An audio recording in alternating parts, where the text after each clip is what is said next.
Good morning, everyone, and welcome to the Hanukkah 2021 edition of the Sunday Morning Family Tree Workshop. Um, for those who are visiting with us for the first time, a very few quick pieces of information about our Sunday morning family tree workshops. What we try to do is to help you get over whatever hurdle you're facing, whether it's just starting, whether it's a long standing brick wall, or whether it's how to answer or contact a relative who won't cooperate with you, won't give you the information you've been trying to get for years. So I hope that over the winter, over the summer and the last few months, uh, many of you have some questions that you'd like to raise so that we can use that as a learning point. But before we do that, I just want to talk about some of the things that have been going on in the Jewish genealogical world. Uh, the one thing that is really front and center is that nothing stays the same. Uh, if you look at what the aggregators, Ancestry.com, Family Search, MyHeritage particularly, they are pouring new sources of information onto the internet. And if you're not aware of it, if you're not keeping track, every month, Yan, uh, her name escapes me at the moment, but she posts on Jewish Gen a summary of a number of the events that take place or the number of announcements. Also, uh, Gary Mokatov's New What's New every week will announce the new additions to the various various databases of Ancestry, Family Search, and MyHeritage. So keep that in mind if you want to keep abreast. But the other more important part of that is that you should be checking and checking and checking again. And as an example, but we will be making an announcement. JRI Poland will probably be uploading somewhere around 350,000 new sources of data in the next couple of weeks. It'll be the largest upload that we've ever made. So, and there's going to be a lot of goodies for a lot of people. So we're looking forward to doing that. So let's start with whoever's going to raise their hand and has a question. Pardon me, I've just got an email. Uh, Workshop. So Barry and Karen have their hands raised. Barry and Gary have their hands raised. So let's start with ladies first. Karen, may I have you open up your microphone, please, and let's hear. Sure. I am from Philadelphia, but I have a question about a Canadian connection that's been a brick wall for quite some time. And it's a relative whom we know is a relative, but we're trying to identify how he's related to my husband's family. And I have a border crossing card from Toronto to, I guess it was Rochester. He was going to visit his brother at a state hospital in Rochester, sadly. And the clue on the card is that he lists his closest relative as a sister who we never knew of this sister. It's easy to read her first name. It's Zecil, Zecil. The last name is difficult to read. Ancestry has it as capital Erookman. It kind of looks like Crookman, but even that's questionable. I was even thinking Goodman, or there's all sorts of possibilities. There's an address in Toronto that's also not clear. So it could be with a CK on the end. It could be like Shamrock or Moloch, which are apparently are streets in Toronto. Could be Queen West. That's how jumbled the letters are. And I posted this to the Jewish genealogy portal. I had some suggestions. I've looked at the Internet Archives Toronto directories. This is from 1914. That's the other key. And I just can't make head or tail of this. I'd love to find this sister because, I don't know anything about her. 1914, she and her, the relative is Morris Sustin, S-U-S-T-I-N. Also came over as Shustin, S-H-U-S-T-I-N, which is the family name. He's from the same small town in Belarus that the family is from, Vasilevici in Belarus. And I have lots of information about him. He ended up in Philadelphia, but we can't figure out how he's really related to the family. And I would love to find out about this sister from the border crossing card, but so I don't know if there's any ideas of what else could be done. Have you actually written the JGS of Toronto, the Jewish Genealogical Society of Toronto? No. Well, No. what I would do in the hope that you're going to get a quick answer is to write to the JGS of Toronto. There's all sorts of email addresses online, Okay. and have them posted on their mailing list. Okay. Post the actual document.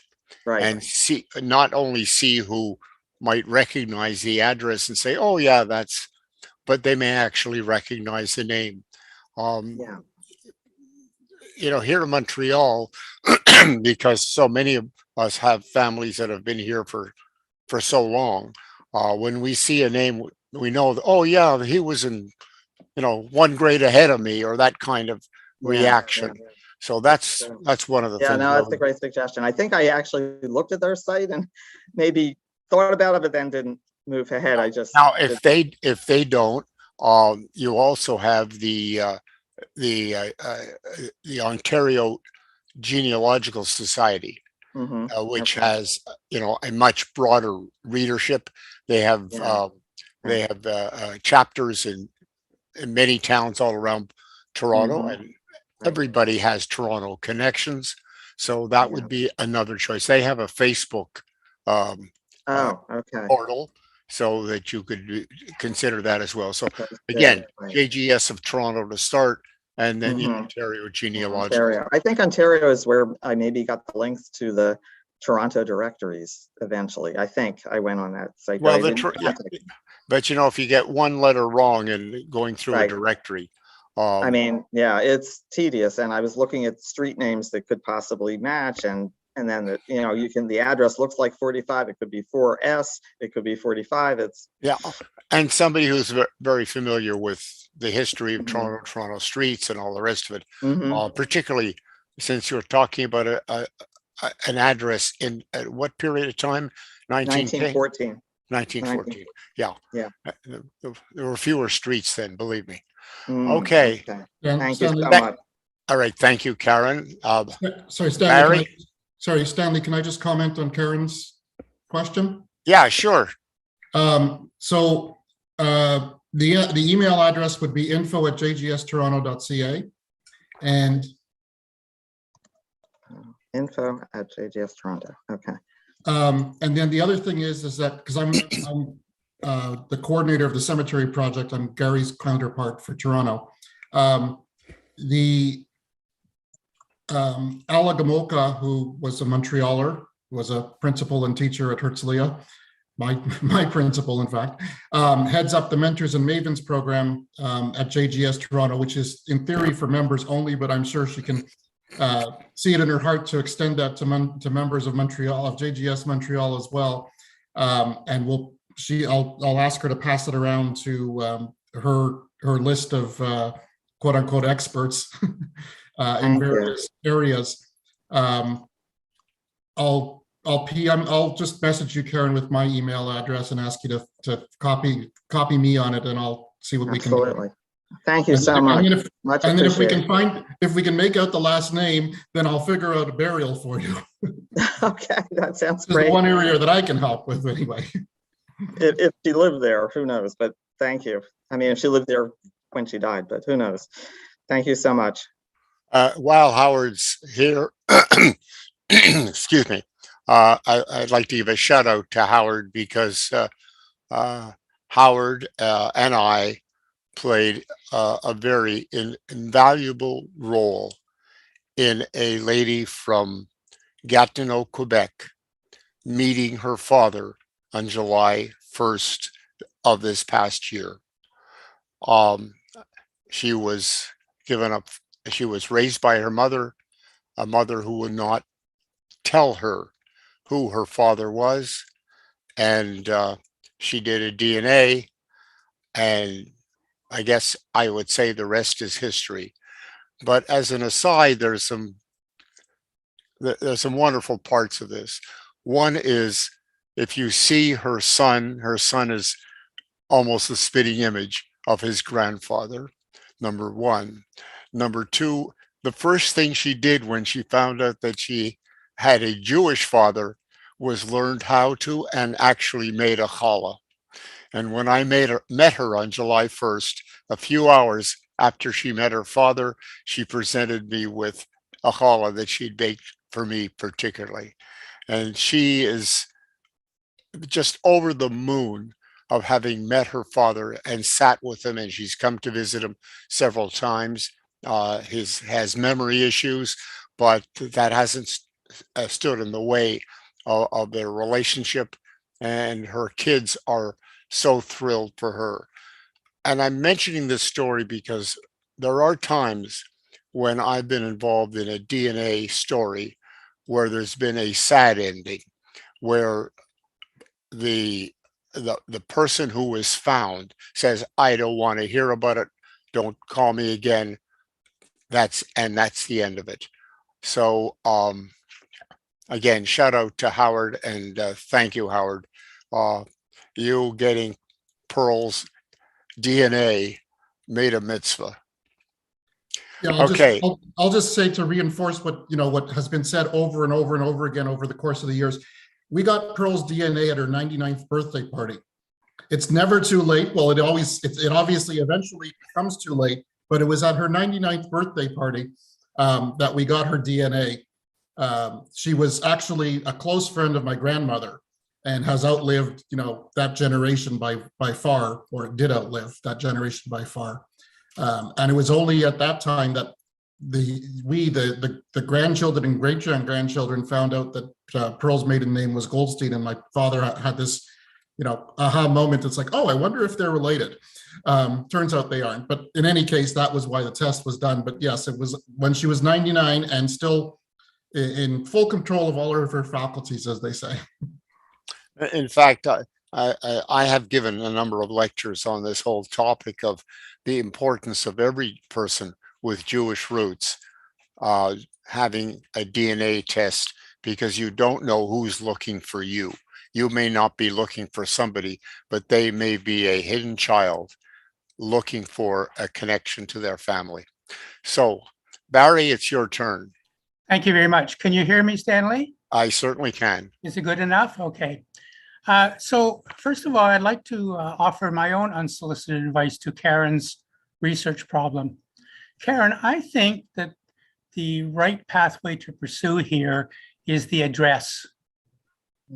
I'm a Torontonian.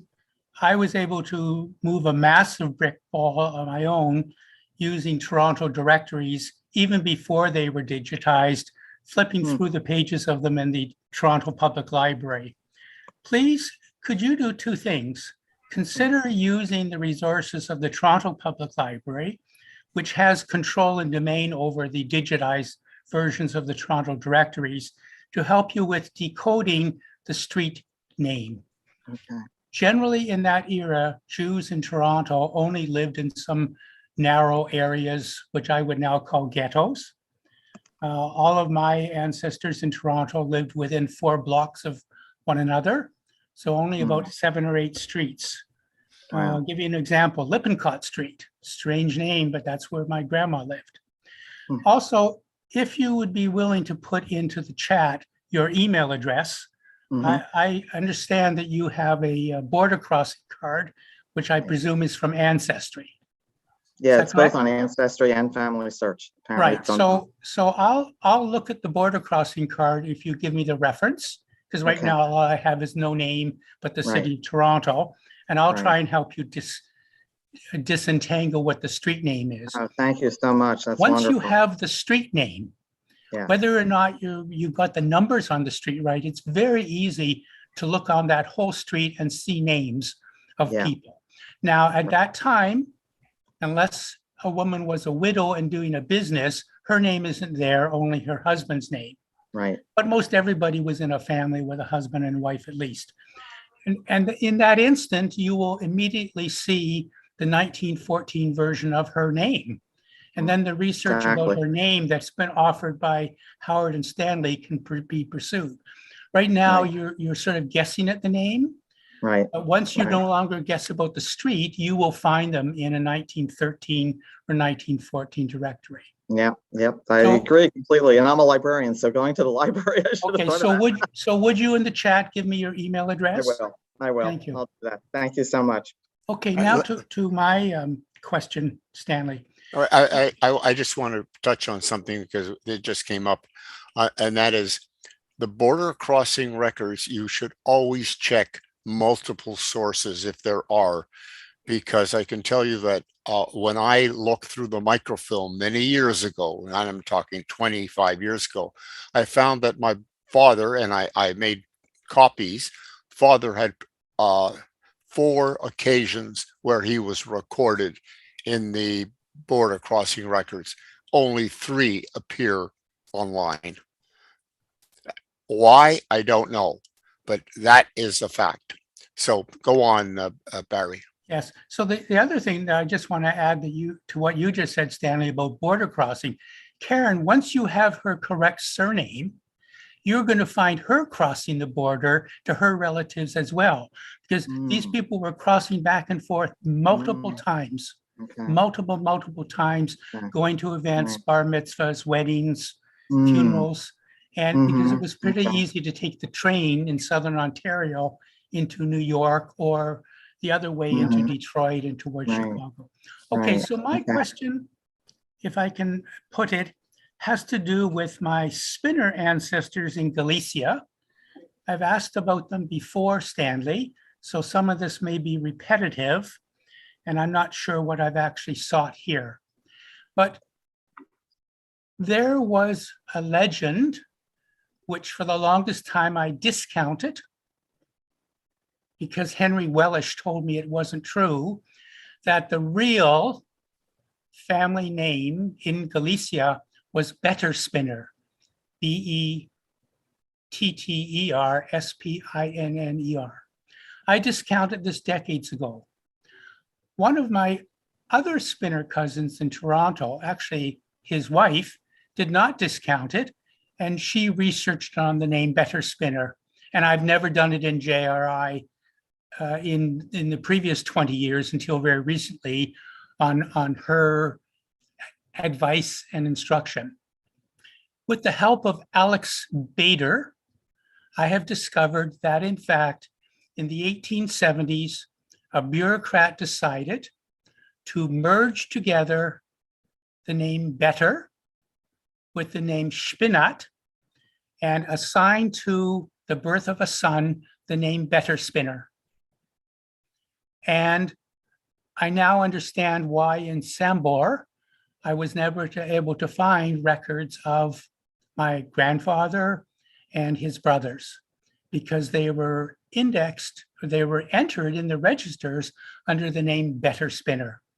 And Alex was able to find, by searching much better than me, the instance in which this assignment was done. It was about 1870. So I now have 2 new names, Jakob Better, Better, and Gnedl Spinat. Now, my question, and I'm very excited about this, of course, because it confirms even the village where they were, which in fact was Stari Sambor. What work can I do now previous to the 1870s with this much more common name Better, Stanley? Well, the answer is very simple. J.R.I. Poland's work on the records of the of you that are for towns that were formerly in Poland between the wars that are now in the Ukraine. Uh, our work is limited to what's available in Poland, what's available at the AGAD archives, which tends to be later than 1870 for all the different towns. There are earlier records in the Ukraine, which the Galician SIG, the Gesher Galicia, have been indexing.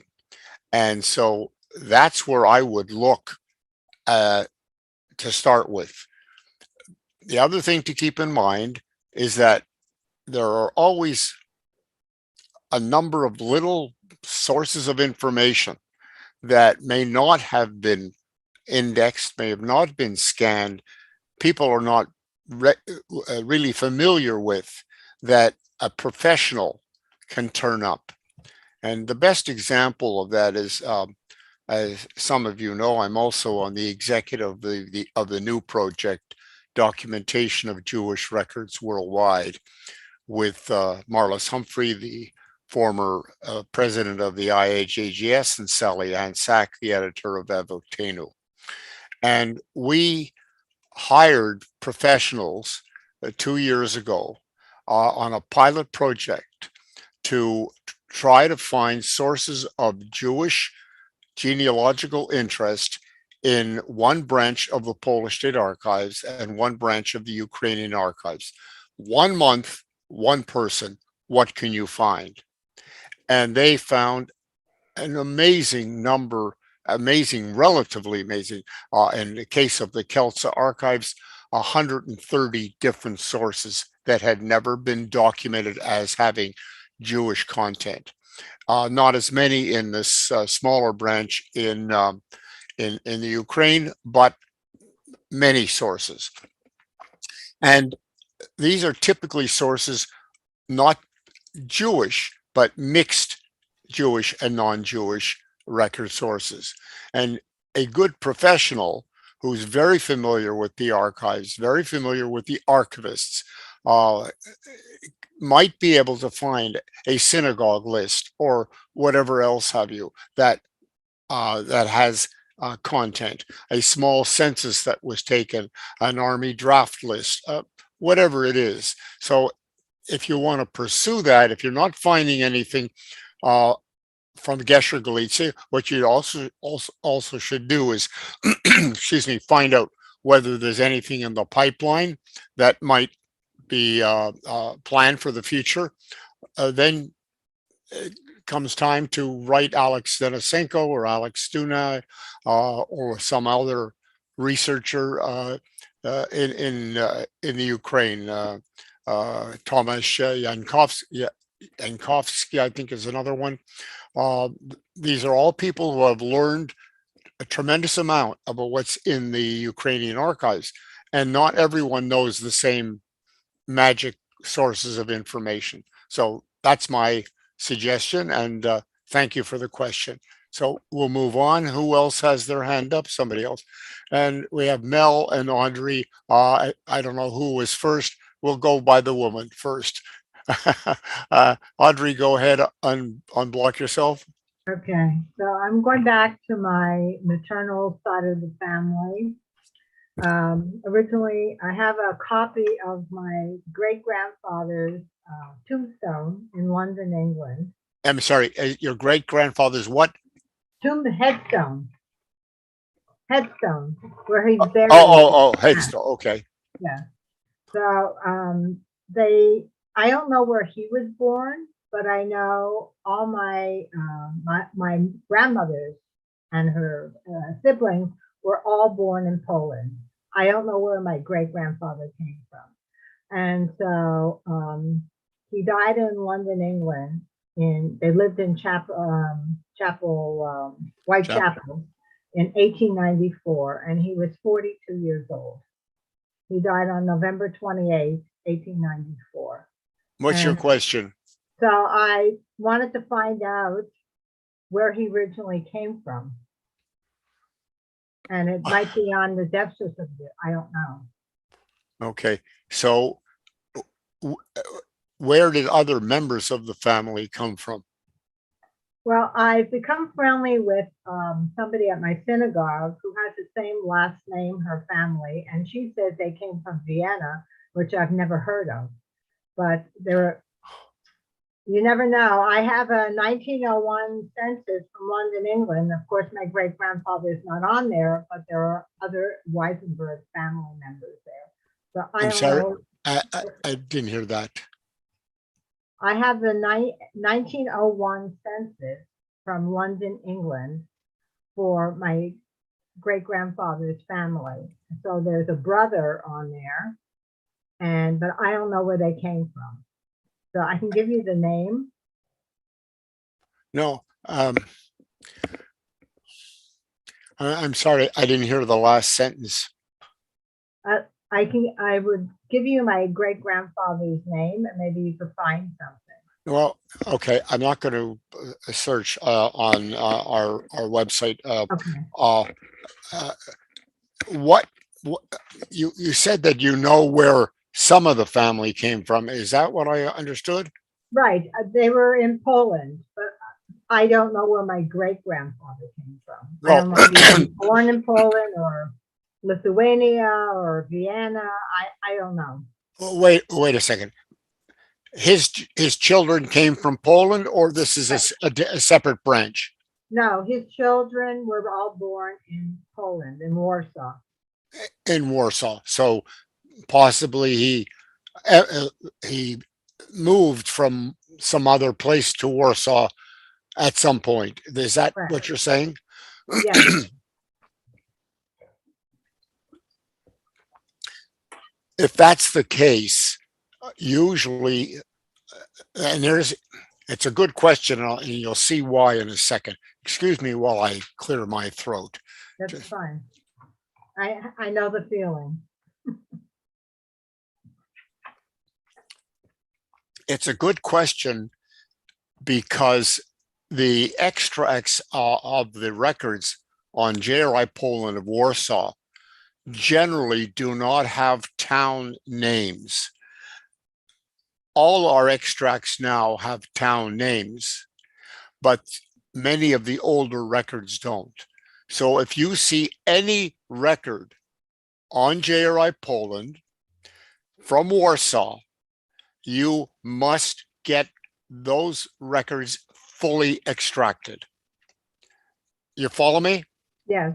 So if you see any references to your family, you never know which of one of those records has the magic name of the town.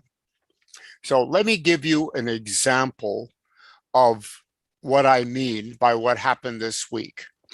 So a lady in England is desperate to get Polish citizenship. She is an Israeli, and her American husband moved to England 5 years ago, whatever it was, for a business situation. And now with Brexit, they're cut off from Europe. Being able to travel freely in Europe, being able to stay as long as they want to, et cetera, et cetera. So she's desperate for a Polish passport. And she had contacted Polish lawyers, and it's something we see all the time. Polish lawyers who are, quote, experts in getting you Polish citizenship are very good at taking your money, but not performing. And she tried 2 Polish lawyers, and she couldn't find the marriage record of her grandfather, of her grandparents. That's right, marriage, or the birth record of her father. Within 30 seconds, I found the marriage record of her grandparents. But because she knew that they had moved from, that he was born in one place and living in another and married in another, the question of where was he born and where did they get married it turned out that the marriage record did not say where they got,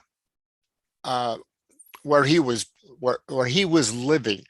They said, pardon me, they said where he was living. They said he was living in Dobrzyń. There are two Dobrzyńs. There's Dobrzyń nad Wisła, and there's Golub Dobrzyń. She didn't know which one.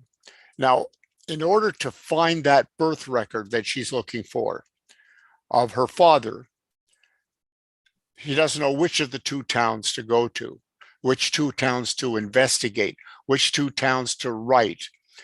There was a magic record associated with the marriage record, indicating something very important, and that was there was the seal of the rabbi on the marriage bands that were posted in the synagogue, and that seal indicated that it was Golub Dobrzyń. So you never know where you find a piece of information. And this wasn't something that was written on the record. It was the seal on the record. And she doesn't know that because I only discovered that on when I had a full extract made by one of our professionals in Poland. So that's a critical thing to keep in mind. Every record counts. That is the mantra that we say in JRI Poland. Every record counts. So if you need a record, now what time period are you talking about? I'm talking about the 1800s. No, 1840 or 1870?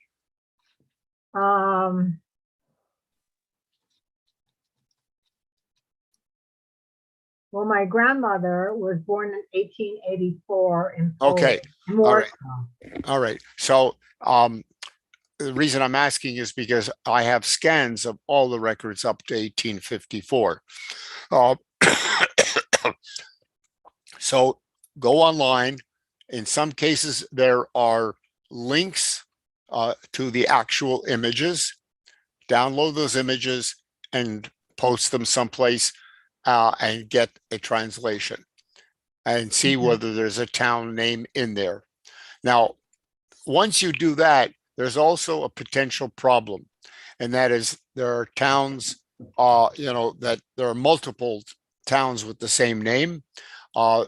There are small villages that have been incorporated into larger locations, and if their town is in Lithuania, then you really need a Lithuanian to be able to say, help you with that. But start with what I said, download all the records or make a note of every record. If the record image is not online, then you'll have to write the Polish State Archives. It only costs you $1 or so to get a copy of the record, although you will have to send a bank transfer the funds that way. So it's always good, in order to save money on that bank transfer or to spread the cost over a large number of records. Okay, Mel, it's your turn, Mel. First of all, happy Thank you. Hanukkah, everybody. And thank you, Stanley, for all your hard work. Can you hear me? Yep. Okay. I think your announcement of all the records about to be downloaded might have been already answer to some of my questions, because I'm trying to find out basically ancestors in Warsaw or Plots before, say, 1820s. And I'm wondering if they're there. So I guess I should wait until you upload before I ask you, because I have my great-great-great-grandfather was Zalman Kruk. And I see by a marriage record of his daughter that he was born in 1801. So I'm just wondering if there will be perhaps a record that I'll be able to find. Okay, so I don't know whether we have any Plots new records coming up, but I can tell you that in the last year, we have indexed a lot more Plots records. Okay. Okay, I don't know whether it's going online because there's so much so much is going on. But here's the thing to keep in mind.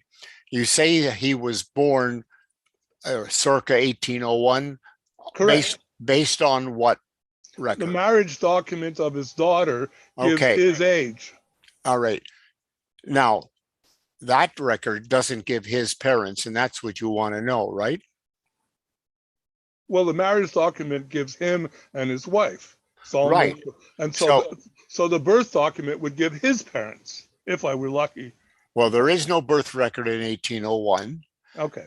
because the records start with the mixed civil records, or what we call the Roman Catholic transcripts of civil records made by the priests, including the Jewish residents of the town. That was according to the Napoleonic Code that was instituted in 1808. However, the key is finding his death record, because the death record may, I say may, because if he died at 90 years of age, there might not anybody be around who knew the name of his father. Although they may have that name of his father on his original Matseva, whether or not it would be,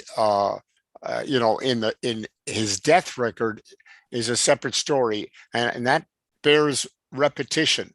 That is, keeping in mind that in Jewish tradition, the Matseva didn't, the unveiling doesn't take place until months later. There is plenty of time to find what the name of his father was, while as the death was recorded almost instantaneously, and it wasn't always, high priority to put the name of the father in the death record. When the name of the father is in the death record, and I've got a number of records like that, I've been able to move my ancestry back. Well, the latest one is something like 1695, the latest discovery. And that's only because my colleagues and I, who are interested in my town, the town where J.R.I. Poland started, went into the patronymic records, these what we call the patronymic era records from 1808 to 1825, because starting in 1826, the Jewish records start. But we went into patronymic records, and we conjectured what the surnames of these people would have been based on the later records that in which their names appear, children's births and children's marriages. And so this one record shows the death of a man, and it lists his wife's name and his wife's father's name, and that's what took me all the way back. So, just again to repeat, you're looking for that death record. Okay. When he was born 1901. 1801. 1801, I'm sorry. Mhm. Do any of the records that you looked at indicate whether he was deceased in these later records? Because often they say their father is deceased. No. It doesn't. No. Okay. Well, I don't want to use up all the time with this, but if you write to our town leader, Greta Davis in Sydney, Australia, a wonderful, wonderful lady, and pose your question as to whether or not that death record is in our unpublished data, maybe you'll get a good answer. Okay. So her name is Greta. What's the last name? Davis. You go to jripoland.org, Right. go to the Plotsk page, Right. Plotsk town page. If you go on our legacy website, that is the old website, you will be automatically transferred to the new website, and there's a place on that new website, town form for each town to send a message to the volunteer in charge. Okay. Thank you very much, and Happy New Year in advance. Thank you very much. Just for everybody's knowledge, this new system that we have with the actual place to write the volunteer on our new website town pages, called the Town Explorer. That's the new name we've given the town pages. Has been an absolute wonderful feature for our researchers, and has been a terrible story for our volunteers, because we've now got 10 times as many inquiries and we're overwhelmed. Okay, whose hand is up? Victoria. Your Yeah, hand is up. it's not a question. It's some comments and suggestions. First of all, I don't know if everybody knows how to raise their hand, but one of the little icons on my screen there at the bottom of the screen, and there's a smiley face with a plus sign that says reactions. And if you click on that, one of the options is to raise your hand. The second thing is, Stanley, the raised hands appear at least on my screen, from left to right in chronological order of when the hand was raised. So the first person appears at the top left. Okay. And it is chronological, so you don't have to pick and choose who was first. Thank you very And much. I didn't know this. my third comment is, I think it's time for tool time. I think it is. It's 10:40. It is definitely time for tool Okay. time. I'll mute myself. So I will turn the podium over to Gary Perlman. Gary, it's all yours. Okay, well, I'm not quite sure how I got the idea for this, but it was, I do a lot of use of tools for doing research, but on a scale that is far beyond what an ordinary person would do. So I don't expect anyone to go out and get clippings of Gazette articles like I did. I've gotten about 1,700 in the past year. So that's a lot, but I've learned a lot of tricks in using it, and I think it's a really useful tool. And you might want to try it. I'll talk about various aspects of it, and I'll start by sharing my screen.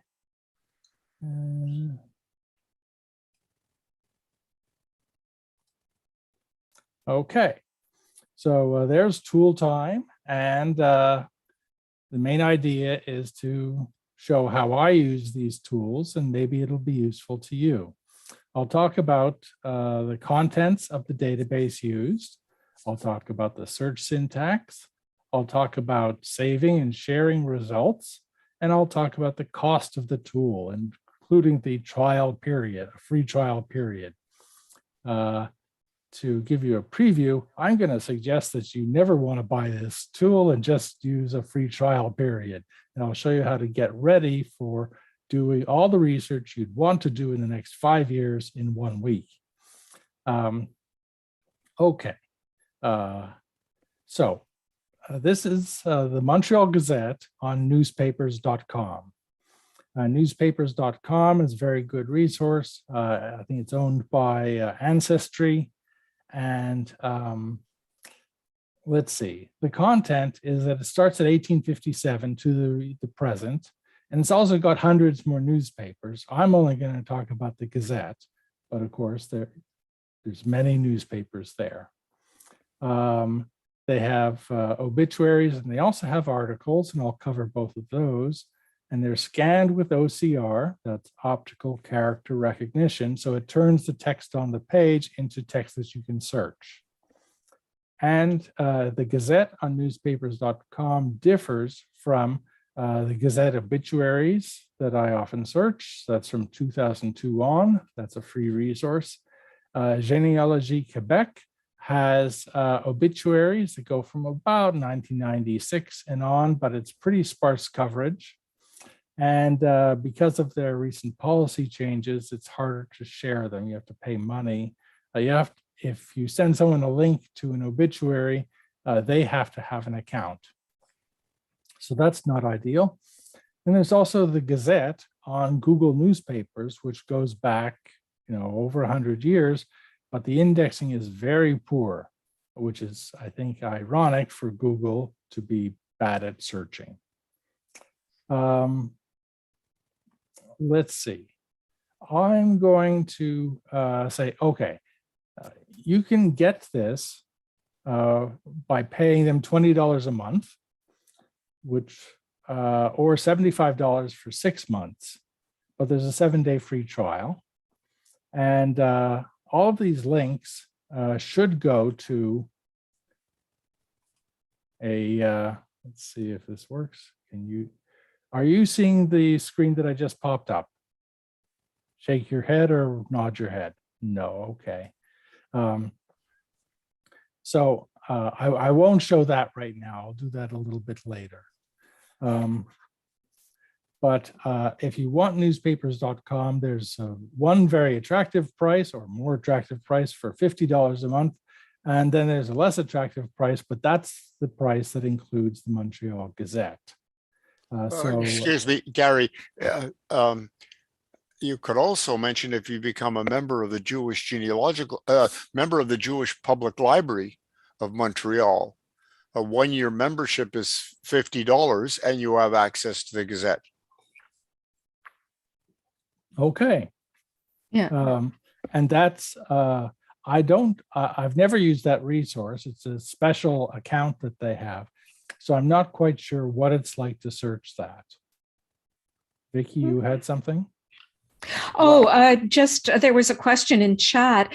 Is there an available database for the Montreal Star of blessed memory from Mel? I don't think so. I didn't think so either. Yeah. I don't know. No. Yeah. And the Jewish people tended to put their obituaries in the Montreal Star until it died. Mm. Okay, I had forgotten to do that, but I just put a link to the page I'm looking at here into chat if you want to follow along or go at your own pace. Okay, so let's start with some examples. We start from the Montreal Jewish Genealogical Dashboard, and we go down to the Quebec and Montreal records. And here is the Montreal Gazette. And so I'm just going to search for my father, and it comes back with 858 matches in one newspaper, but it's put the obituary at the top. So that's pretty good. It's really smart at ranking. And I'll show you another thing, that if I do a search from the dashboard and put in a date, 1981, I am shocked by this. And what I mean this is they separated the name from the date and they put the date into the date field. And now it's down to 27 matches. Well, the obituaries are still at the top, but that's a pretty good reduction. And what shocks me is that more search resources don't say, oh, well, there's a date. I'm going to put that into the date field and make best use of it.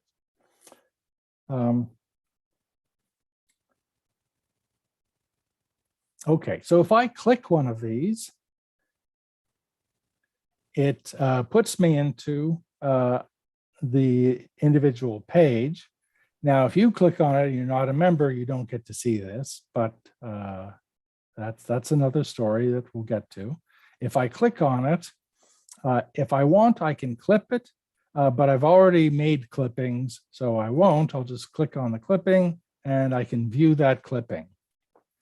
The clipping has a URL that you can just share with people. You don't have to be a member to see this. After someone with a subscription has clipped something, it's free for everyone to look at. And here's the OCR, which you can, copy and paste and edit and so on.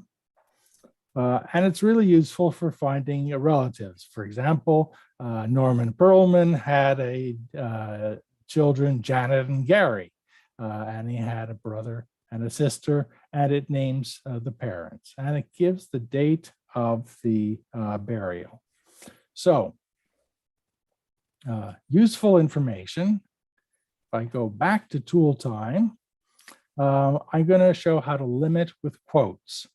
So I'm going to search for this person, Stephen Joel Osmond, 1954 to 1969, so only 15 years old.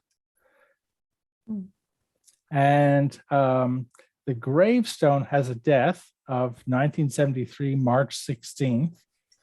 But the cemetery records have him being buried on March 16th. So the question is, was he buried on the same day? Possible, but very unlikely, I think.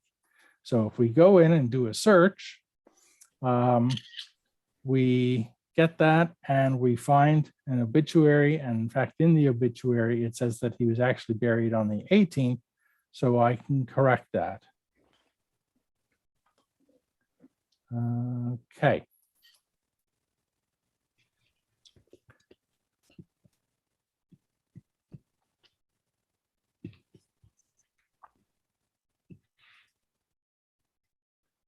Okay, I'm going to go into, I can do correcting cemetery records, but that was an example of correcting a cemetery record. I'm going to go into some bad OCR. So here's Leah Perlman. That's my great-grandmother. And so I'm going to look for her obituary. So I search on newspapers.com for Leah Perlman. And this is a tough example because it's showing you how it matched, but it only matches because I made changes to their record. So it didn't work before. And actually what I searched for was just Leah Perlman, just Leah in 1957, which has a whole bunch of records. I can go into result type and limit it to obituaries and get it that way. And I'll show you what's wrong with this record. Here's the clipping. And if we view it, if you look at the OCR, you can see why searching for Perlman is not going to match her. They have PERI.MAN. So because they have these nice limits, you can still focus in on something, even searching for like a person's first name in a year, which I think is pretty good. Unusual names can also get you right to a record. So here's Boaz Rabinovich, and I've never seen the name Rabinovich before, so I can probably search for that just by itself because it's such a rare name. I'm only kidding. I'm going to search for Boaz in 1996, and I can look through those. Now there's like almost 30 examples, so that's just too much for me to search. So I will go back up to the top and I will limit the results to obituaries. Sometimes you can do that, often you can't. And for some reason it failed. I don't know how it failed. Oh, there it is. Okay. So searching for unusual names works very well. Besides obituaries, famous people can have articles. So here's Leonard Cohen. I've already clipped a bunch of articles, and they're the sorts of articles you'd expect to see, you know, in the Gazette. So here's something from Don McPherson writing about Leonard Cohen. Here's something from Josh Freed writing about Leonard Cohen, and so on. So those are really useful. Samuel Bronfman, as you might expect, would have a bunch of articles. There's one. Okay, back to what it costs. In a 7-day free trial, you can do a bunch of searches and make a bunch of clippings. Now, to help you with that, I made a little Gazette tool. So there's a subtool section of this, where if you go to that link, there's a bunch of names in here, and it just takes each of those in this box and it makes links over here. So I can go and search for, say, Reuben Small. And there's 63, that's too many. I'll go to, there's no limit to obituaries, so that's unfortunate. I'm going to try to put it in quotes.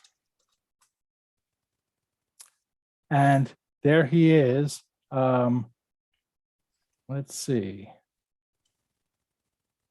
That's his sister. So, so we can't find him, but we'll try, say, Izzy Perlman. Izzy Perlman has already been clipped. You know by who, it's been clipped by me. But if you go to that, you can find that information. You can see that text doesn't look very good quality. And you can see that the OCR is terrible because it starts at Meyer of Winnipeg. The OCR starts over here instead of at the top. So you can see why searches for him might be difficult. So the idea is you would take a bunch of names and let's see, I could put in a name. Does anyone have any requests for names?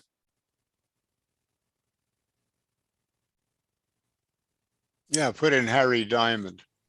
Okay. And if you click on go, there's no date there, but you can still click on it, and 39,272. We can limit it to obituaries. And did he die in 1987? Yep. Okay, so we found him. The idea would be that you would save up a whole bunch of things in some plain text editor, and you'd copy and you'd paste it into here, and then you'd have a whole list of things that you could click on and search. And Gary, I'm going to be very selfish. Can you put in my name? Sure. And Okay. this is limited to the Montreal Gazette. Yes, it is. Okay. Okay, Stanley Diamond. Now, I don't think you're going to find an obituary, but you're going to find people in your family. Yeah. So there's Harry Diamond, and there's Harry Diamond, and Oh, so we're still getting Harry Diamond. because your name is in these records. If we search, Oh, okay. Right. All right. Let's see. And what's the limiters on this? I apologize for this. Okay, I'm going to search for it again. Okay, here's Stanley Diamond. Oh, my match cover collection. Okay, well, this bears. Click on that. Okay, 20,000. Wow. Favorite hobby. Okay. So, interesting. Gary, one of our participants would like you to look for Olga Rodas, RHODAS. RHODAS. Thank you. Okay. I don't think you need a name, a year for that. Still 895. Isn't that amazing? I'm going to guess that we're not going to find it. I'm going to quote it, and that's going to make it only match if they're close to each other. So that didn't work. So Gary, the other hint that I'll provide there is flip the order around, because the obituaries are by last name. So I've had good success with putting last name, then first name, and that eliminates a lot of the casual results. okay, and give that a try.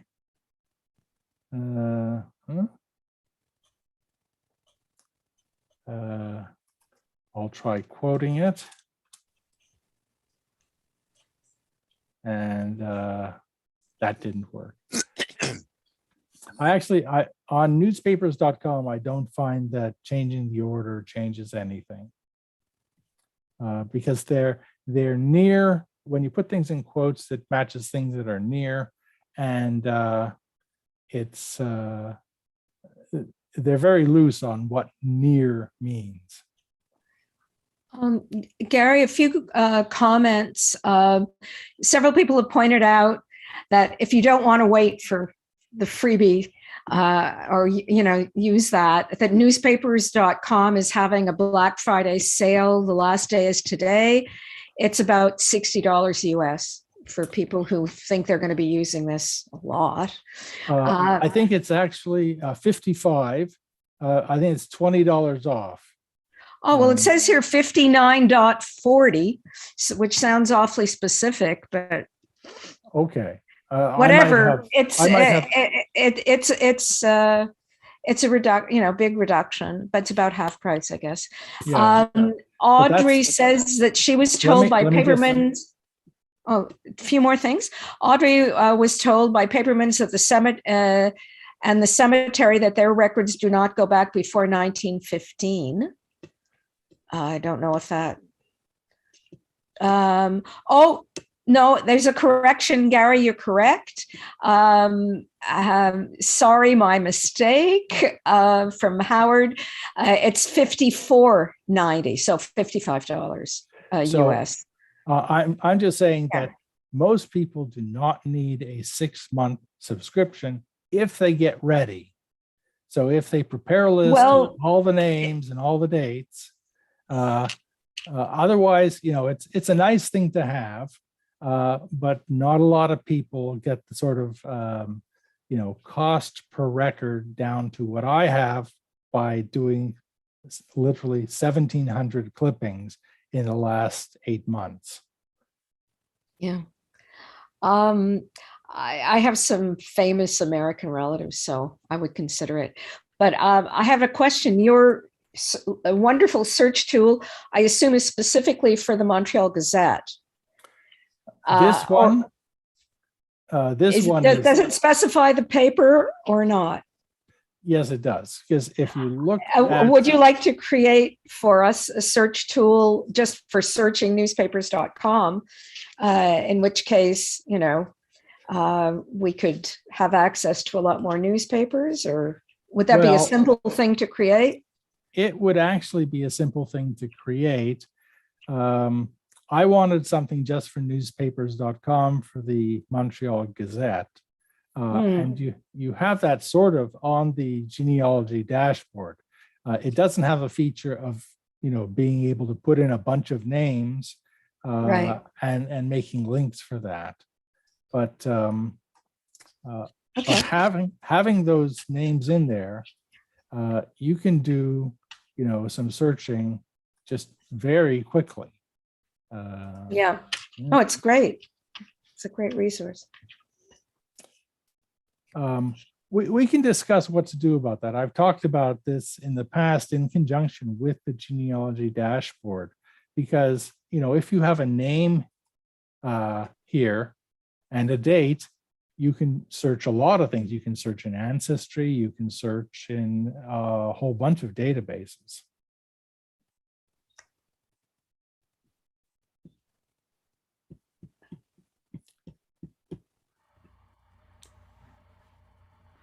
So, Can I make a comment, Gary?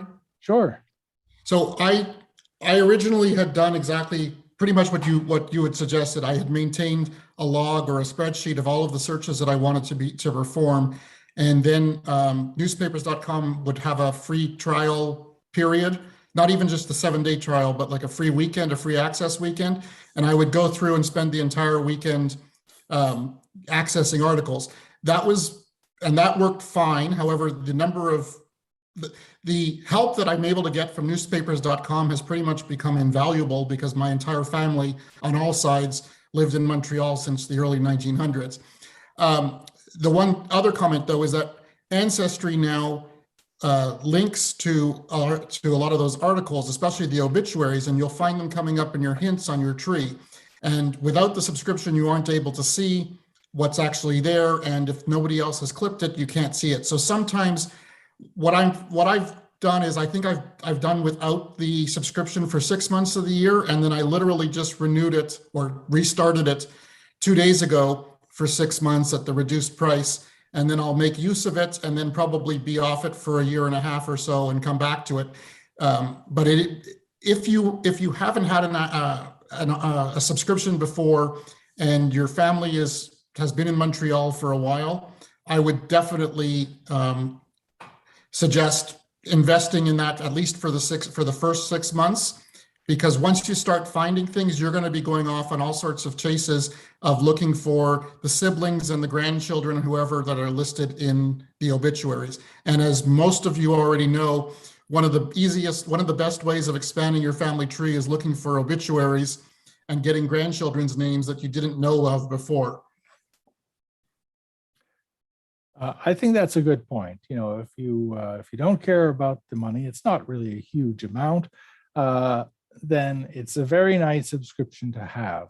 One thing I didn't show was that when you clip something, you can share it in various ways. One is that you can just have a link directly to that clipping, but you can also say share to Ancestry, and it'll stick that clipping right into the family tree at a relative's name, at their profile. And that's a great feature too. So why don't at the bottom, I have telling the story with articles. I put in some entries for some tragedies. I cannot discuss the tragedies without falling apart, so I won't even try. I'm falling apart just thinking about it, but you can click on those and you can, these are very sad stories indeed. I don't even want to see it, so it's gone. So I'm done with that. Unless there's a request for me to do something more, I'll stop sharing. Okay.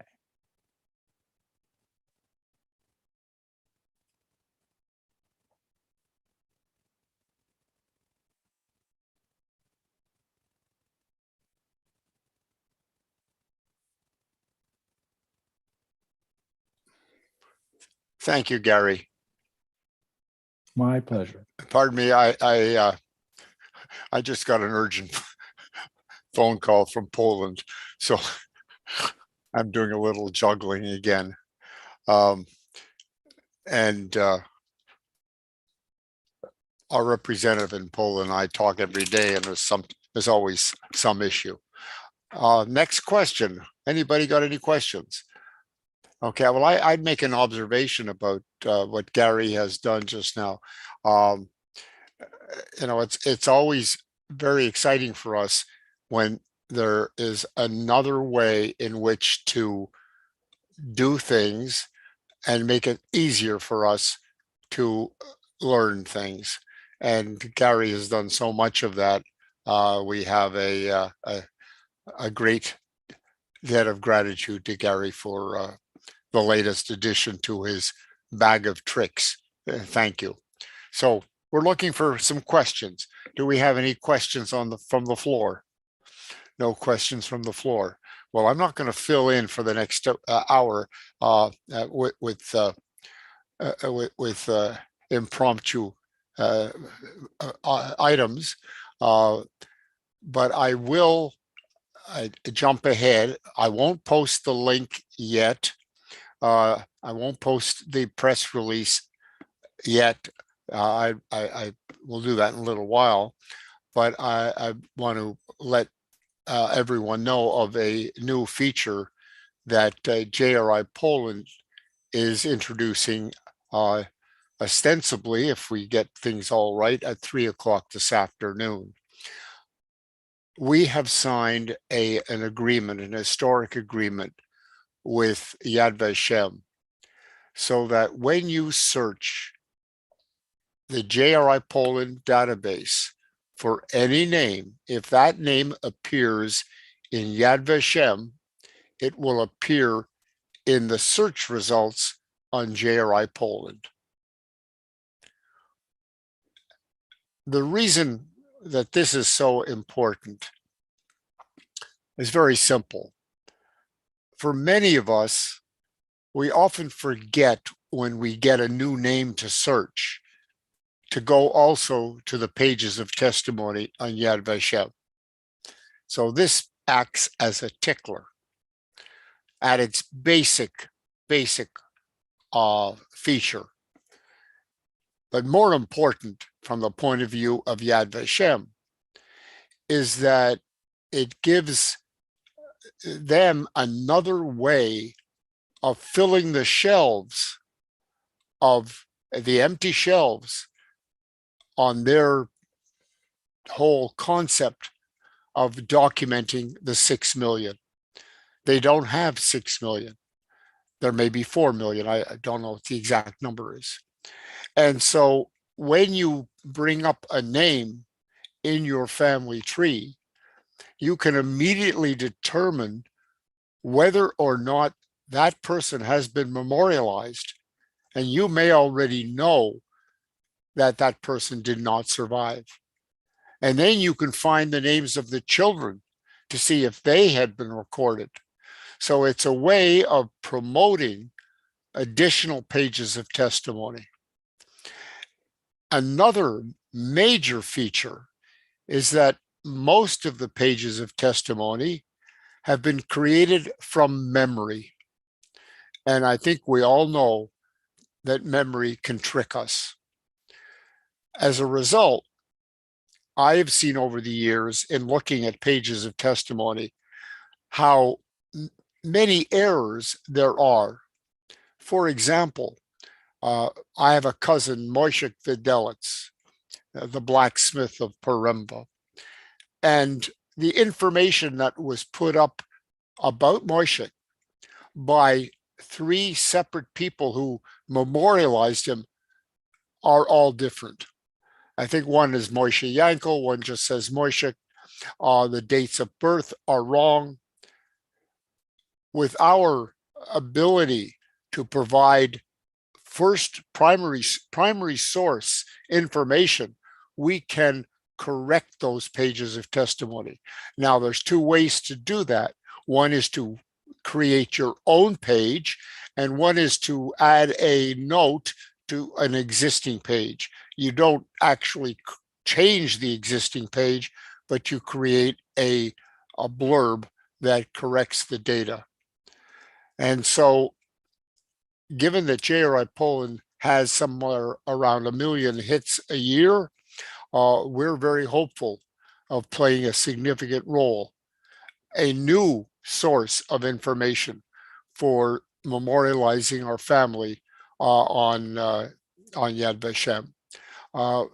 One of the things to keep in mind is that Yad Vashem has had a leveling off of pages of testimony.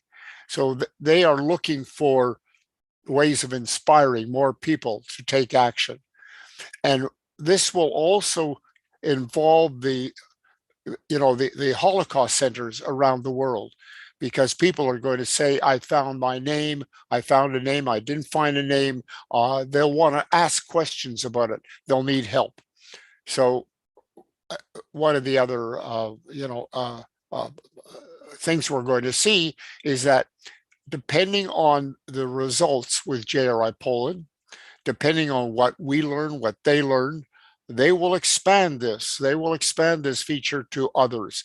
Now, of course, I can tell you it took 3 years to negotiate this. Part of it, the problem was that the man who we were doing the technical work with, Zvi Bernhardt, collapsed of a heart attack out of the blue. So it took some extra time. But when we see the results of what we do, and we'll be able to monitor the number of hits and the way people and Yad Vashem monitors that as well with analytics, they will look to others to do the same thing. I would imagine Jewish Gen will be the first one, but excuse me.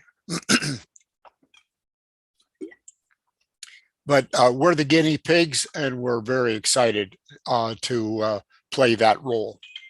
Anybody got any questions about that? No. Okay. Well, all right. So Shaya, unmute yourself, please. Hi. How are you? I'm good. Thank you. So your Yad Vashem introduction actually was part of my question. I wasn't sure if today would be the right day to do it, but the fact that you brought up Yad Vashem, I had a question regarding 2 parts of it.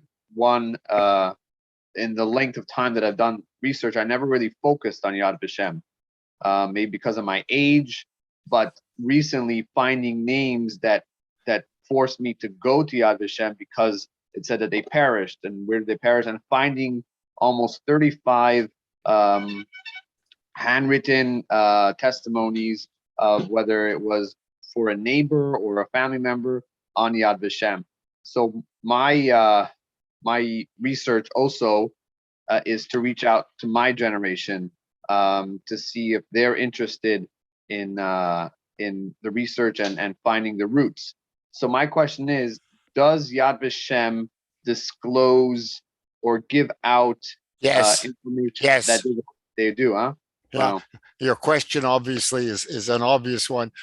Do you get to see who the submitter is and how to contact the submitter? Now, one of the things keep in mind is if you find a 1958 or a 1962 submission in Israel and you want to try to find the family because that person likely has passed on, the Israeli Genealogical Research Association, IGRA, will help you find the family.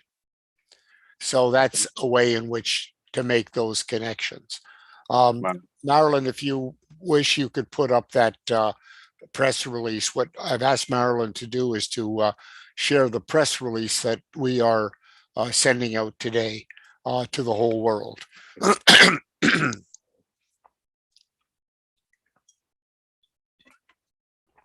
And I want to thank you, Shai, also for pointing out that this is so typical. People don't think of Yad Vashem pages of testimony in the same breath, if you will, when they do searches of the internet of other sources.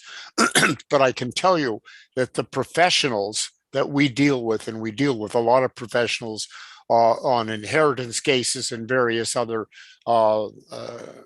needs when it comes to the records of Poland, they never forget to use the pages of testimony. And in the case of Michael Tobias, for those who may recall his lecture, when he found 5 half siblings, all born to the same father, but with 5 separate mothers. When he built this huge family tree, in many cases going back to the late 1700s, Yad Vashem pages of testimony were also keys to expanding the research. All right. Yeah, I think it's an oversight. I think it's it brings the most life to it, because a record that you find of a census, it's nice, it's very telling, but these Yad Vashem records are the most last moments, in a sense, that give you a picture or information that is it's amazing. It's amazing. Well, I will add something else that you should keep in mind.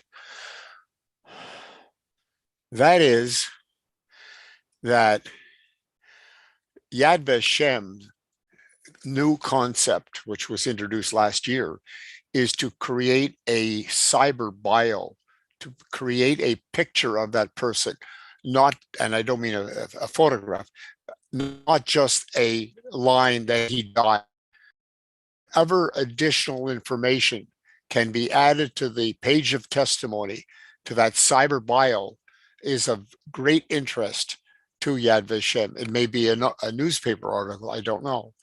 And that's why, and this is very early in the discussion, JRI Poland and Yad Vashem are talking about a reverse situation where if you bring up your family member in the page of testimony, Yad Vashem will automatically search the JRI Poland database and bring up the birth record or the marriage record. So, but that is a lot more complex, much more difficult to create the API, which is the interface where one system reads another one's data. But it's under discussion. I'm not saying that programming has started, but at some point, hopefully sooner rather than later. All right, so Mel has a question. One more brief question. Thank you very much. Would you know of a town called Milice? Or are there any records in Poland of that? How do you town? spell it? It's Mielecz. Milice. Yep, Mielec. Mielec, sorry. Okay, so here's the story with Mielec. There are no surviving vital records. However, there are 5 or 6 different collections of Mielec records. Let me share screens and show them to you.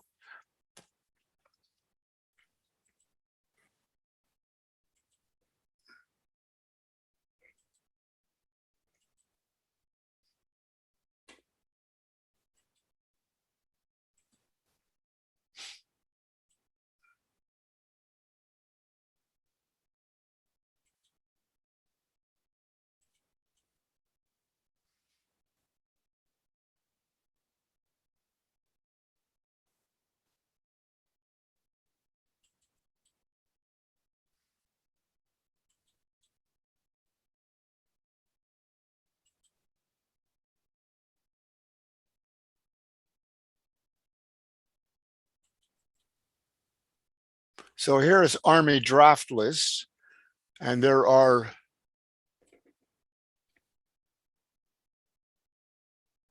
so what name are you looking for? Sobolewski. Sobolewski. Okay, so let's try that.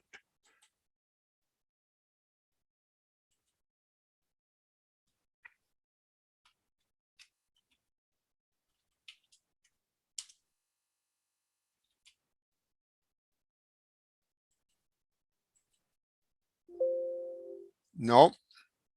Okay, Let's see what else is there. okay. I don't want to hog the time. It's not. No, I have a point to make. Okay, good.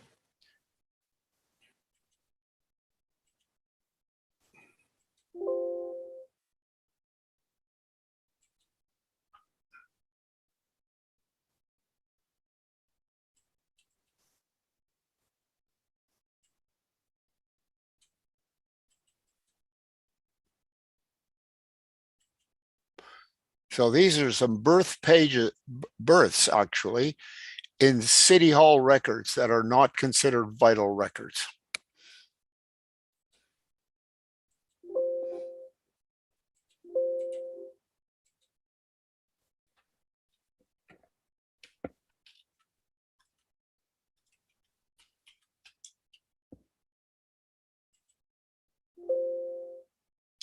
You're sure that that's the family name? Yeah, that's the name, but it would have gone back far, so.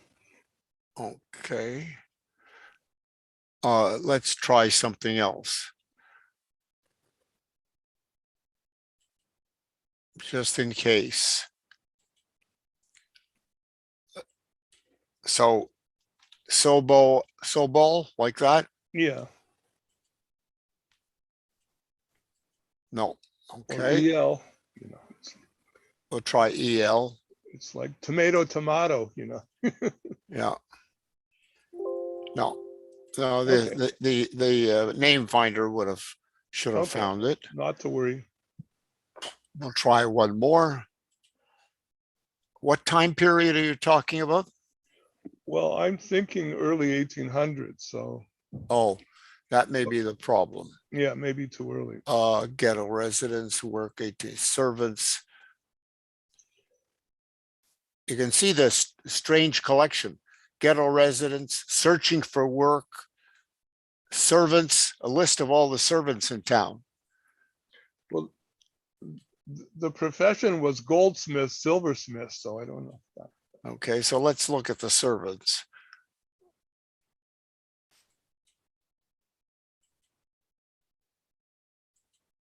It's No. useful.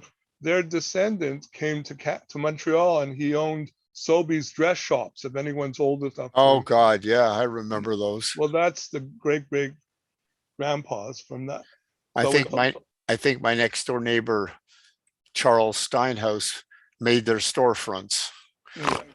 All right. Okay, so we're gonna stop sharing screens. Okay. The point I wanted to make was that I made before when I mentioned this whole question of the pilot project of the documentation of Jewish records worldwide, looking for anything where Jewish names might be mentioned.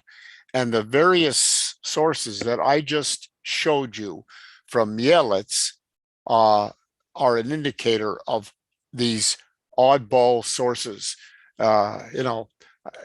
Servants, who would think that they would make a database of servants, but that's what they did for some reason. The next thing I'm going to suggest you do, Mel, is you write the town leader, Renee Steinig. Okay. And maybe I've overlooked something. Believe me, I've made a lot of mistakes over my years, and I've omitted certain things and knowledge. But when you're talking about that far back, maybe Renee, who is a professional researcher, by the way, an excellent professional researcher, will have an idea or two. Thank you again. All right. I had one more thing to add. Sorry. Andreas first. Andreas, unmute yourself. Yes, hi. Regarding Yad Vashem, I think they started this last year, they're asking people to help them consolidate records. So what you do is, if you look for one of your deceased or murdered relatives, and you see multiple entries with the same or sometimes variations of the name. I was looking for Gruska from Vienna, which was spelled with a K, and in the other record with a C. So one record was from Memorial de la Shoah, that's the French memorial. And the other one was a page of what do you call it? Of remembrance? No, what's the name again? Of page of testimony. Yeah. So the names were spelled differently. Well, so they're asking the public or the relatives to look through their pages and consolidate them. It's very easy to do it on the website. Yeah. So- Wait, when you say consolidate, though, it's very important. It's not to merge them, but to highlight that they are the same person. Yes. So when you search, you can search by person, or you can search by record. Yeah. I have a few other comments. The Memorial de la Shoah, there was a mistake. The birth date, the birthplace of that person was wrong. I don't know where they got it from. It was a place called Yanoslave, which doesn't exist. There's no Yanoslave. A place called where? The supposed place of birth of that person was Yanoslave. Oh, wait a second. No. There's two towns. There's Yarosław in Poland, Exactly. in the former Galicia, but there's Yaroslavl with an L at the end, northeast of Moscow. So it may very well, in fact, at the very beginning of my research, I discovered that my great-grandfather's brother was born in Yaroslavl. I thought that was Yaroslav, and for a year I was looking for records in the wrong place. You know, the famous story of the man on the golf course loses a ball, and he's looking for the ball, and somebody comes over to try to help him, and he said, "Where did you lose the ball?" I said, "I lost it over there." He says, "Why are you looking here? The light is better."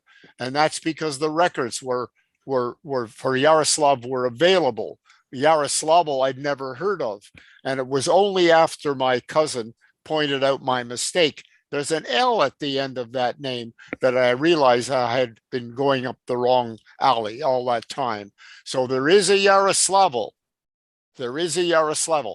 The question is whether the person who wrote Yaroslavl had made a mistake thinking he meant Yaroslav. The other way to solve that problem is to look at the surname frequency list for the town of Yaroslav and see if that name appears. Now, in the case of Mel with that name Sobolevsky, yes, it didn't appear in anything, but these are 20th century and late 19th century records. And if he's interested in records from the beginning of the 19th century, the families may have moved. So that's another problem to keep in mind. You had another point to make. Yes, no. It's very nice what you say, but actually, the place name that was recorded was Janoslavl with an N. It's completely wrong. That person, Nina Gruska, was born in Janafalva, Hungary, which today is Jennersdorf, Austria. And I wrote to the Memorial de la Shoah, and they corrected it within a week. Wonderful. The thing is that Yad Vashem now points to that record. So it will take, I guess it will take months until Yad Vashem will change that. Yeah, Yad Vashem has a problem with that, with not enough staff to do too many things. But, and particularly after Zvi Bernhard died, they had a lot of catch up to keep on top of things.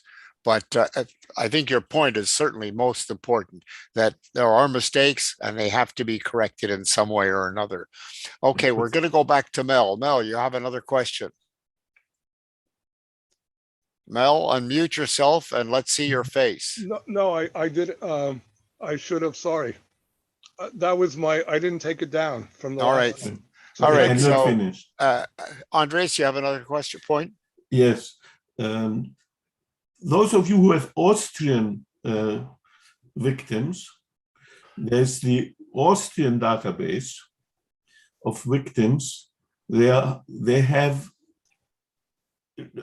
I think it's about a month ago, where they inaugurated in Vienna a monument with 64,000 victims, Austrian victims of the Holocaust. I added Nina Gruska. I contacted the people who do the monument, and Nina Gruska will be added to that monument in an appendix. It's a huge wall. It's 64,000 names. So if you have Austrian relatives who perished in the Shoah, please go on their website and see if the name is there. If not, ask them to add the name.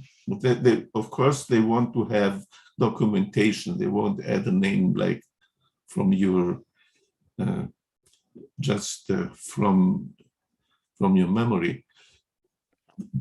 All right. The way to document this is the city of Vienna has the population registers. So you can ask them for 35 euro, they will search the population records and find your relative if they lived in Vienna between, say, 1800 and 1945. Okay. All right. Thank you. Shaya, you're next. I just wanted to add, obviously everyone here has researched different ways, but Gary is a genius when it comes to certain things, and his shortcut, I don't know if anyone realizes what that shortcut is. I wish I had that shortcut when I was looking at obituaries in the last 2 years.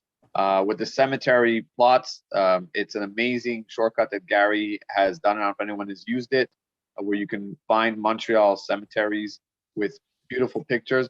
But this link for the Montreal Gazette that Gary just put in there, you will literally, like he said, save months, if not years, of searching the way he had it. So I definitely, if no one has searched the Gazettes yet, take it and go to that link, because you'll be amazed by it. Really, really amazing stuff. Thank you, Gary. Gary, I would like to suggest that you present this to the Quebec Family History Society sooner rather than later. So I think you've done a presentation for them in the past, haven't you? Quebec Family History Society? Okay, well, Haven't. I will introduce you to somebody else by the name of Gary Schroeder. You've met Gary Schroeder, haven't you? Yes. Yeah, okay. So we'll put the two Garys together, and I think you'll be doing a mitzvah for them to explain to them how to use it. They have, I think, 2,500 members or something like that. So you're going to get a lot of bang for your buck. So I'm actually going to make a note of it right now, and Gary Schroeder, and let him know of what you've created. All right, very good. Any more questions? I don't see any more questions. Nobody, everybody has found everything that they need. I see. That's pretty cool. Let me in this blank space just mention a couple of things about some issues that have come to light in the last number of years. The principal one is this question of getting a passport for a European country. Over the last year particularly, we have been flooded with requests from people in Argentina looking for records for their application for Polish citizenship. The Jews of Argentina have always been somewhat, what I would say, apprehensive about the future, and hundreds of thousands have actually made Aliyah over the years, but many want to have the Polish passport to give them the opportunity to settle anywhere in the common market. For the Jews of Argentina, my experience has been most are fluent in English, great fluency in English. That goes back to a long tradition when the English were had a very strong presence in Argentina. In Buenos Aires, I was shocked when I saw the railway station that was a direct copy of Victoria Station in London.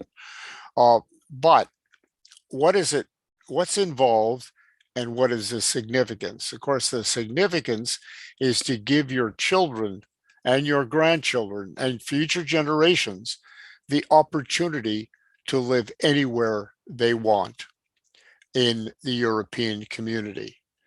Just this week, my grandson, one of my grandsons now living in Kansas City, and his roommates talked about moving en masse to the Netherlands. When my wife took her Canadian citizenship, she gave up her Dutch citizenship. And now our grandson is very upset because he would have had a direct link to get a Dutch passport.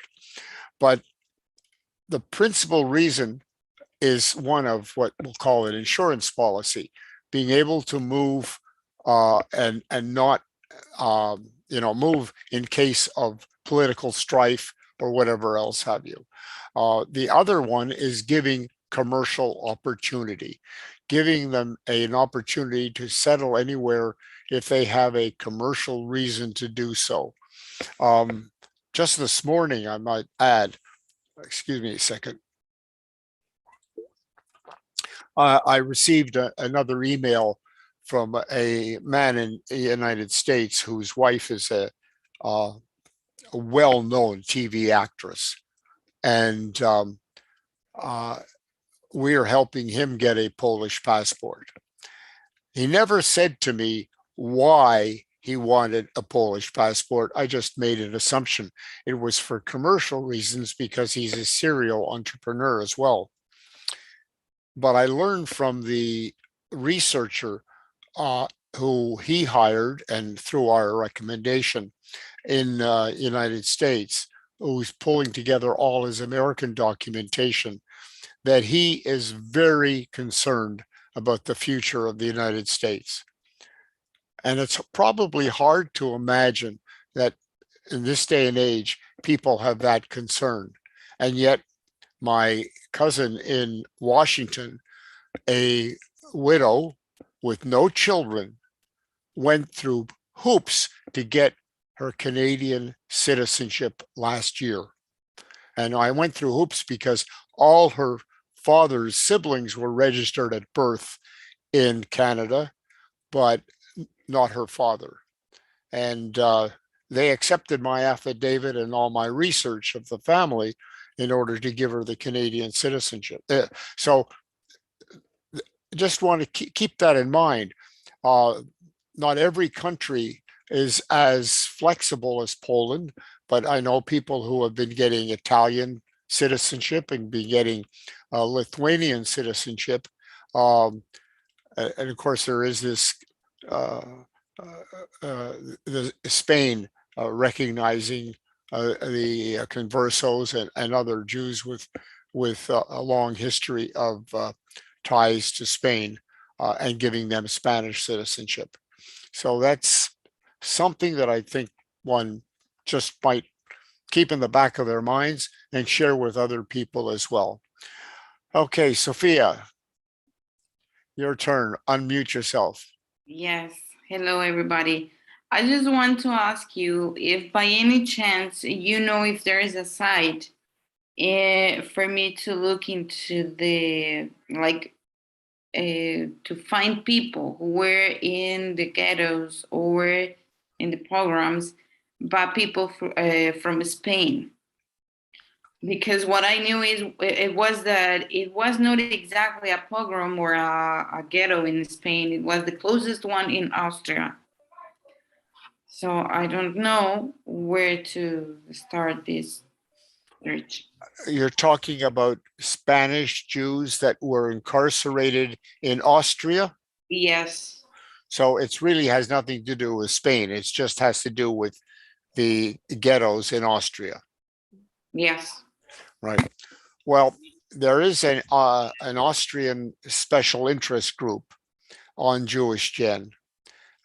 It's the Hungarian Austrian special interest group. Perhaps somebody else from, I think it's called the Austro-Hungarian special interest group. So go online and contact them. There's some very knowledgeable people in that group. One is I think Randy Schoenberg is one of the most knowledgeable and active. And if anybody recognized that name, he was the lawyer that was featured in Woman in Gold, that movie Woman in Gold.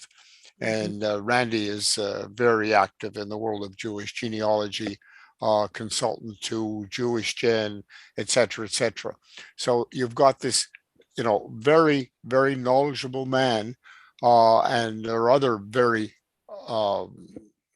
knowledgeable group individuals for that area. So that's where you might start. Okay. Thank you so much. And the last question, I'm sorry. No, go ahead. After we have this story, after we have some part of the story, how can I get it registered, or where do I publish it?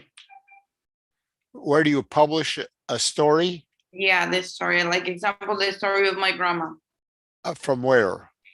From Spain. Like I know only like the part of the story, like after she was saved and she came to Mexico and she was like, they exchanged life in order to save the Catholic Church.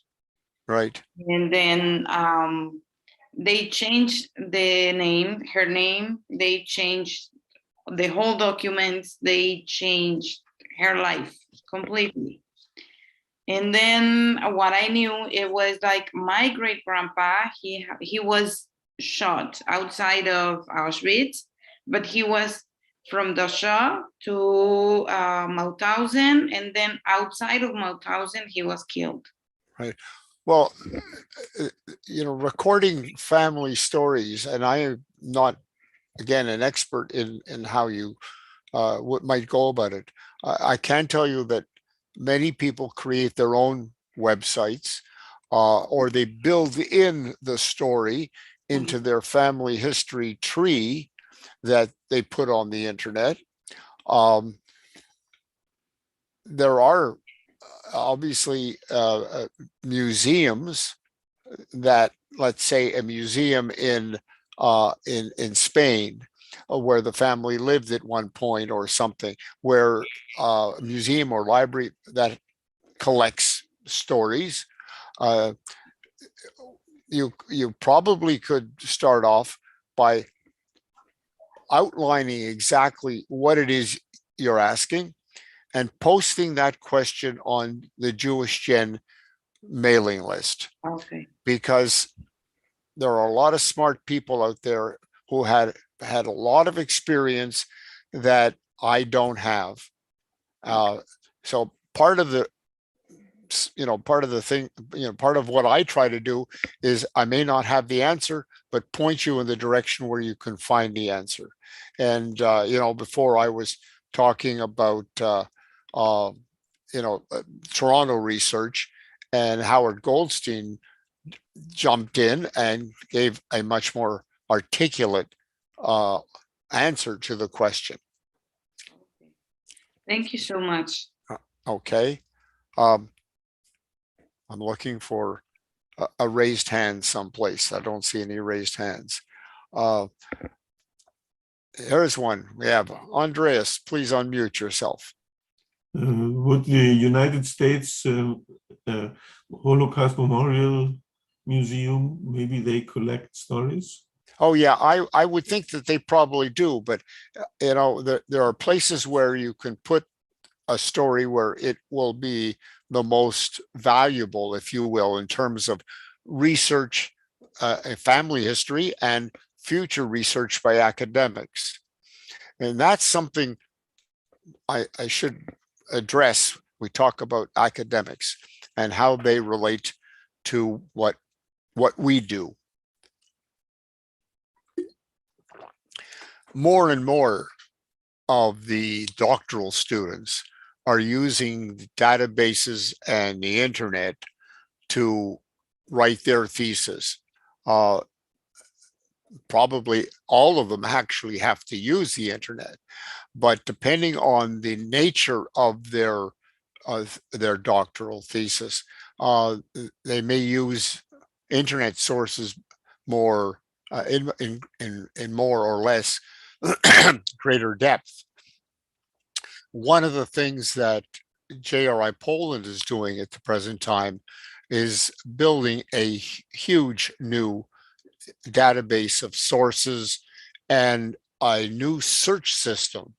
Our new search system is going to be quite different from what we have now, because we have the search being developed by some brilliant people who are trying to do something different.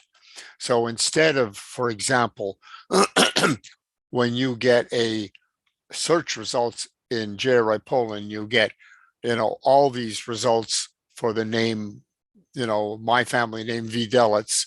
There'll be 81 entries. If you zero in on one name, you will get only his birth, his marriage, his death all together, part of a cyber bio, part of a picture.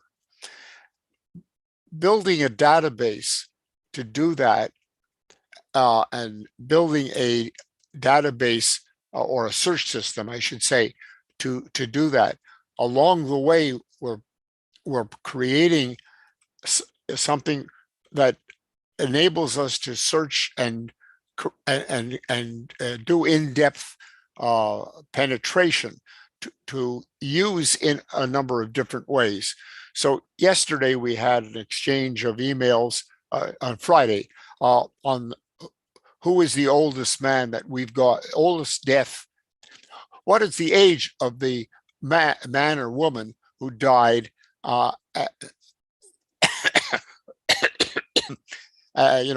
at a certain age or certain ages? But we can pull out what the percentage of people who died more than 100 years old. I mean, some of these things are very basic, but they can be put together in a way to make it more and more complex. Excuse me. For example, if you go into JRI Poland and you put town name and you put Brooklyn, you'll get, I don't know, 75 search results for Brooklyn. People who came from the United States and got married in Poland and went back to the United States, or people who were living in the United States and then decided that they couldn't take the American way of life and went back to Poland. We're able to pull out so much information in data, and that is one of the great ways in which Jewish genealogical world is creating data that the academic world can use. And when we talked about before, when I talked about the documentation of Jewish records worldwide, that is another example of what we hope will be the end result, creating this massive source of information that can be utilized to find records. Documentation of Jewish records worldwide is not designed to index anything. It is designed to make the world aware of what is available. Just like our friend Gary Perlman, who was involved with WorldCat for 17 years, creating this world catalog. World catalog doesn't apply to Jewish records per se, and that's why the documentation of Jewish records worldwide is creating something called JCAT. So I hope that prompts a question. It doesn't prompt any questions. I got one. One brief one. Mel, go ahead. It's me again. I'm not muted. Good. You mentioned something very interesting about patronymics, finding your family going back to the 1600s when Right. there's no last names. Does that apply mainly to Poland, or would there be other records, for example, Romania? Well, Jewish families did not have family names in most countries until, the beginning of the 1800s. And even when they did have family names, in the first generation or two, they often just poo-pooed it as saying, what's good, what we did in the past, Sholem ben Aharon is good enough rather than Sholem Diamond. That, or Archer, which is what our family name was.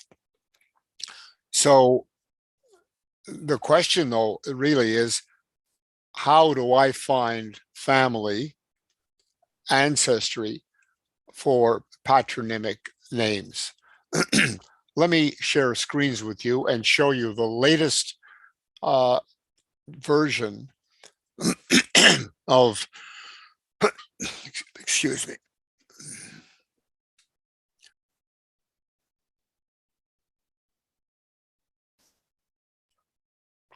of the from my town. And we've had people working on it. We've just got some new data that has enabled us to do more work on this. And open.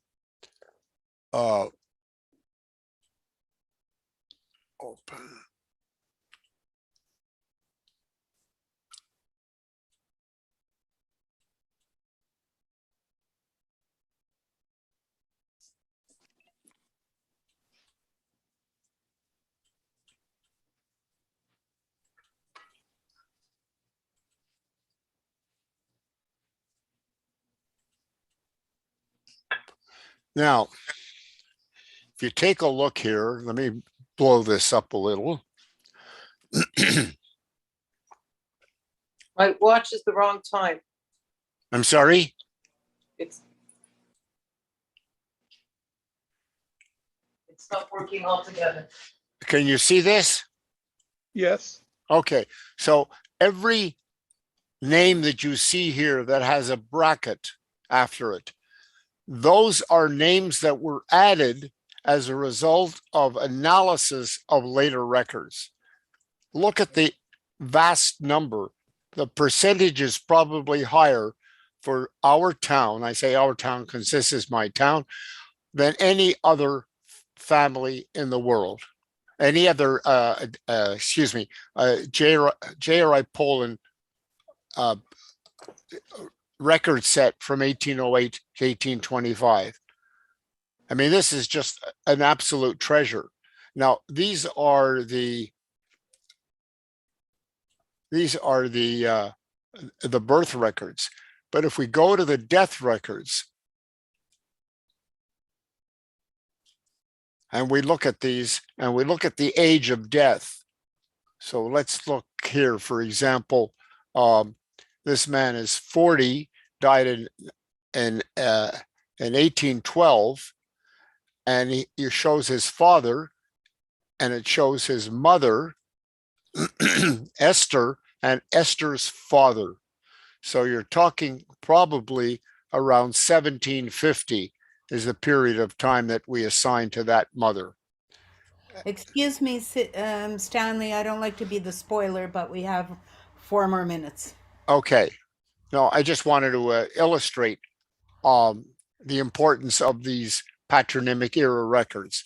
Now, the other thing to keep in mind is that the Matsevas, the gravestones in Poland, were mostly patronymic even into the 20th century, except for the large cities. So having the records enables us to actually assign names to the Matsevas as well. Now, as to whether or not this can be used, this way of conjecturing can be used in Romanian research, the Romanian Special Interest Group, they are the ones you have to talk to and discuss. Okay. Just a fast explanation. My great grandfather was named Wolf. His father's name was Zalman. There was no last name. He became Wolf Zalmanovich, which became Salman. And there were Zalmanoviches in Quebec City, who maybe you may have known of. So that's as far back as the name goes. Yeah, and that's a case where a patronymic actually became the surname. Right, exactly. No.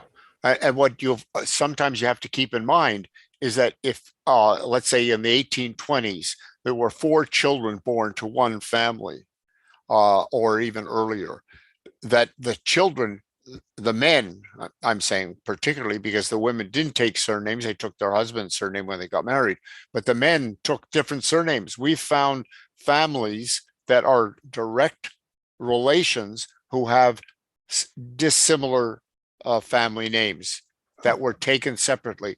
Maybe one son was a shoemaker and one son was a blacksmith, or made forks in my family and became Videlits, which means fork. These are the kinds of things that you really have to dig deep in. There's an article on our website called Reading Between the Lines by Judy Golan of Israel. And she talks about that, of a family where children took different surnames for whatever reason, or a man may have taken his wife's name. So I think we are reaching the end. Before we go call it a day, are there any more questions? Thank you. No more questions. Okay. Thank you. Thank you, everybody. Thank you, Stanley. Have a Shavua Tov, and we'll see you all again. And don't forget about our meeting. It's tomorrow night. Tomorrow night, when Nancy Levin is going to be speaking on the importance of port cities. And in doing research. It's a fascinating look at a whole new topic based on her professional research.